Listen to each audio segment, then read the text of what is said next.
People, que pasa, sa, pase. Now people, before I go to the next part of my video, please subscribe to my next channel. It is called Jamaica Dancehall Source. One word, Jamaica Dancehall Source. Now the next thing that is popping in the news is that we saw that a couple of politicians in Jamaica got their US visa revoked. And we are speaking about Darrell Vaz, and we are also speaking about Phillip Paulwell. Now people, I am going to speak specifically about Phillip Paulwell because I have some information, some credible information as to why his visa was actually revoked.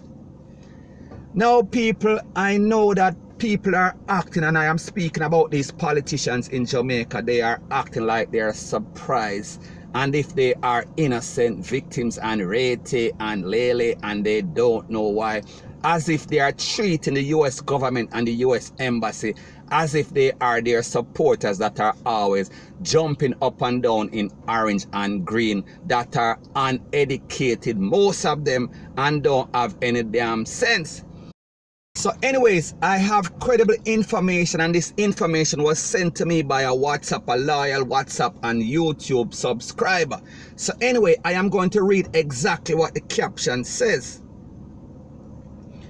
Prior to 2016 general election, intelligence gathering by international law enforcement has confirmed that Phillip F. Paulwell sent a policeman, his close protection officer at the time, to collect millions of United States dollars from rogue Nicolas Maduro regime. The East Kingston MP and PNP vice president devised a plan to circumvent customs.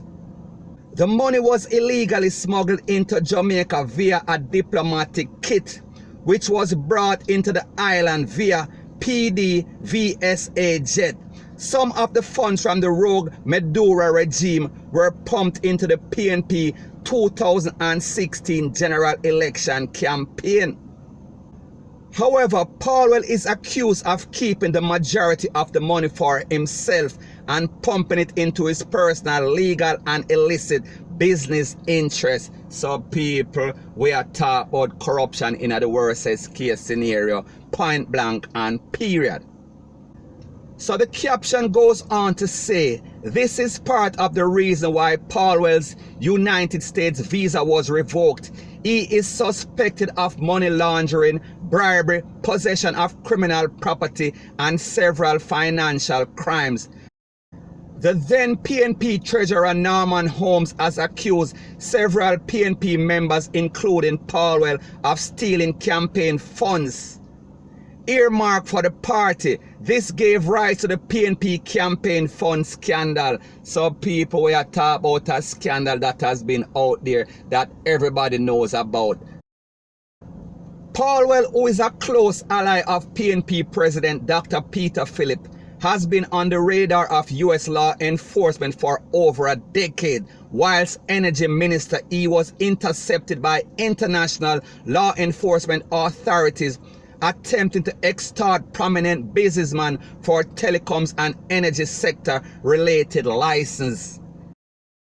So people, we are speaking about some damning allegations of corruption. So while you see them out there acting as if they are oblivious, or they don't know what is going on, or they are dazed and confused, they are just some set of thieves, point blank and period.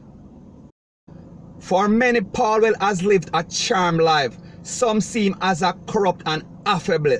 However, not many know that he is a ruthless gangster. Paulwell is also on tape in conversation with East Kingston-based gang leader Devon Murray, OC Pepsi, discussing murders to be committed across the corporate era.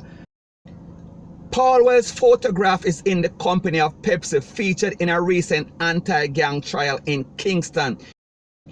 He was accused by witnesses, which included former gang members, of funding the gang leader's criminal enterprise via government contracts and direct cash donation. People, we are speaking about damning allegation once again, once more.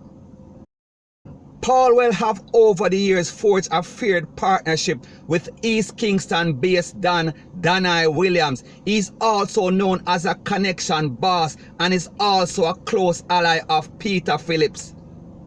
So therefore his visa revocation has nothing to do with Cuba, because people, we hear him saying in some interviews that he don't know if his visa has been revoked because he has been going back and forth to Cuba, and you understand that Cuba is not a friend of the United States, point blank and period. And we also understand that Nicolas Maduro, we are speaking about Venezuela, they are also not a friend or ally of the United States. So people, we can see where the falling out is coming from. But we also see that there are several instances of corruption, and that he is in the web of corruption and criminality, point blank and period.